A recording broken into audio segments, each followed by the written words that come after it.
ایک حدیث رسول ہے، اللہ تبارک و تعالیٰ کے نبی صلی اللہ علیہ وسلم نے فرمایا جب کافر جہنم میں جائیں گے نا، انہوں نے تو ہمیشہ رہنا ہے، مسلمان گناہ گار بھی جہنم میں جائیں گے۔ حدیث رسول میں یہ واقعہ اللہ کے نبی نے بتایا، کافر تو جہنم میں چلے گئے، مسلمان بھی جہنم میں۔ وہ مسلمان جو گناہ گار ہیں تو کافر ان سے سوال کریں گے، پوچھیں گے کہ کیا تم تو مسلمان نہیں تھے؟ وہ کہیں گے ہاں مسلمان ہیں، اللہ کو ایک ماننے والے ہیں، کلمہ پڑھنے والے ہیں، کیوں نہیں ہم مسلمان ہی تھے۔ تو وہ پوچھیں گے پھر تمہارے اسلام نے تمہیں کیا فائدہ دیا؟ یہ کون سا اسلام ہے کہ تم مسلمان ہو تو پھر وہ اسلام وہ تمہارا کہاں گیا؟ وہ تمہارا اسلام کہاں گیا؟ وہ کلمہ کہاں گیا؟ پھر تم جہنم میں ہمارے ساتھ کیوں آ گئے؟ تو مسلمان جواب دیں گے کہ ہمارے گناہ زیادہ تھے، بس ان گناہوں کی وجہ سے اللہ کا حکم ہوا اور ہمیں اس جہنم میں ڈال دیا گیا۔ تو یہ گفتگو جو ہے اللہ تبارک و تعالیٰ جب ان کی سنے گا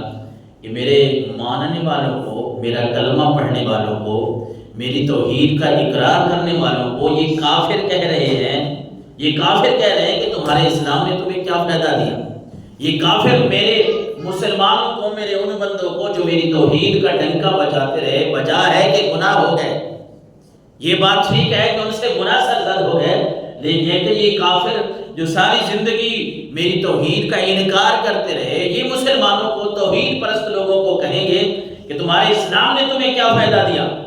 اللہ جب ان کی یہ باتیں سنتا ہے، یہ گفتگو سنتا ہے، اللہ مسلمانوں کے لیے حکم دے گا فرشتوں کے کہ اے میرے فرشتوں، ان مسلمانوں کو جہنم سے نکال کے جنت میں داخل فرما دو۔ جب کفار دیکھیں گے نا یہ مسلمان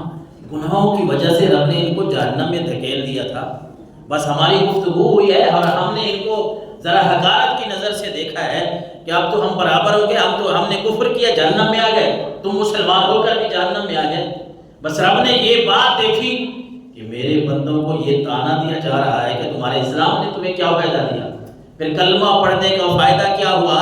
ہم بھی جہنم میں سڑ رہے ہیں، تم بھی جہنم میں سڑ رہے ہو۔ یہ کافر مسلمانوں کو کہتے ہیں، رب کی رحمت جوش پہ آتی ہے، رب کا حکم ہوتا ہے کہ اے میرے فرشتوں،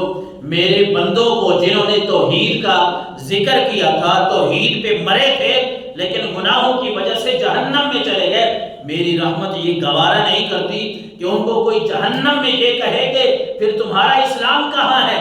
پھر تم اور ہم برابر ہو گئے، ہم بھی سڑ رہے ہیں، تم بھی سڑ رہے ہو، دونوں جل رہے ہیں، پھر اس میں فائدہ کیا ہوا تمہارا اسلام لانے کا؟ تو رب کی رحمت جوش میں آتی ہے، اللہ کا حکم ہوگا اے میرے فرشتوں، میرے ان بندوں کو جنہوں نے کلمہ پڑھا تھا جہنم سے نکال کے ان کو جنت میں داخلہ نصیب فرما دو۔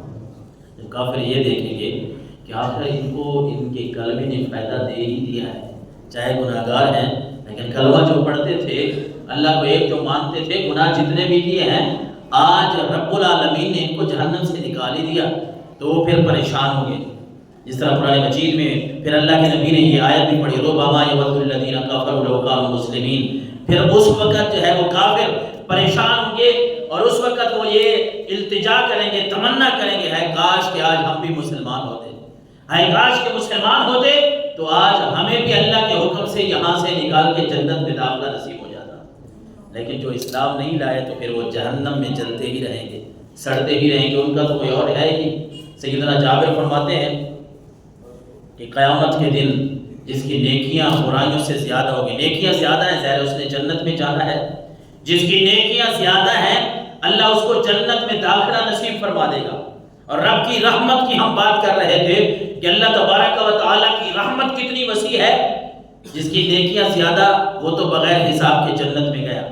اور پھر حضرت سیدنا جابر فرماتے ہیں اللہ کے نبی نے فرمایا کہ جس کی نیکیاں اور برائیاں ہو گئیں برابر، جس کی نیکیاں اور برائیاں برابر ہوں گی، اللہ اس کا بھی حساب آسان کر کے اس کو بھی اپنی رحمت سے جنت میں داخلہ نصیب فرما۔ رب یہ نہیں چاہتا کہ میرے بندے جہنم میں جائیں، جس کی نیکیاں اور برائیاں برابر ہو گئیں اس کا دوبارہ یہ نہیں ہوگا کہ اس کی دوبارہ تولے، اس کی ایک نیکی ادھر سے کم کرے ادھر سے اس کو جہنم میں نہیں، بلکہ رب العالمین کی رحمت یہ گوارہ ہی نہیں کرتی۔ رب یہ چاہتا ہے کہ یہ میرا وہ بندہ ہے، چلو نیکیاں کرتا رہا ساتھ گناہ بھی کرتا رہا، آج برابر ہو گئے ہیں، رب اس کا حساب آسان فرما کے اس کو بھی جنت میں داخلہ نصیب فرمائے گا۔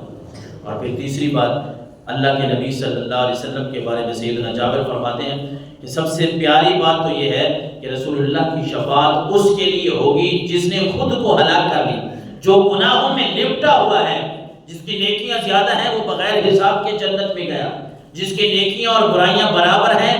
اللہ اس کے لیے حساب کو آسان کر دے گا، اس کو یوں جنت میں پہنچا دے گا۔ اور رب کی رحمت وسیع ہے، پھر اللہ تبارک و تعالیٰ اپنے نبی کی سفارش کو ایسے لوگوں کے حق میں قبول فرمائے گا جو گناہگار ہیں، جنہوں نے گناہوں سے اپنی پیٹھ کے اوپر بوجھ ڈال دیا۔ اللہ اپنے نبی کی سفارش کو قبول کر کے ان لوگوں کو بھی جنت میں داخلہ نصیب فرمائے گا۔ ورحمتی وسعت کل شیء، رب کی رحمت ہر چیز پر وسیع ہے، گھیرا ہوا ہے رب کی رحمت نے ہر چیز کو۔ اس کا یہ مطلب بھی نہیں ہے کہ بندہ نیکیاں کرنا چھوڑ دے اور برائیوں کی طرف رب نے مجھے بخشنا ہے۔ اللہ تبارک و تعالیٰ نے، اللہ کے نبی نے فرما رکھا ہے کہ جس نے بھی کلمہ پڑھا اس کو اللہ تعالیٰ جنت میں داخلہ نصیب فرمائے گا، تو میں نیکی کرنا ہی چھوڑ دوں، نہیں، اس کا یہ مطلب بھی نہیں ہے۔ ہم مسلمان ہیں، ہمیں اللہ نے جو حکم دیا، جو اللہ کے احکامات ہیں ان پہ عمل کر کے ہم نے دکھانا ہے، کوشش ہم نے کرنی ہے۔ اب یہ تو نہیں ہو سکتا نا کہ ایک بندہ چادر تان کے سو جائے،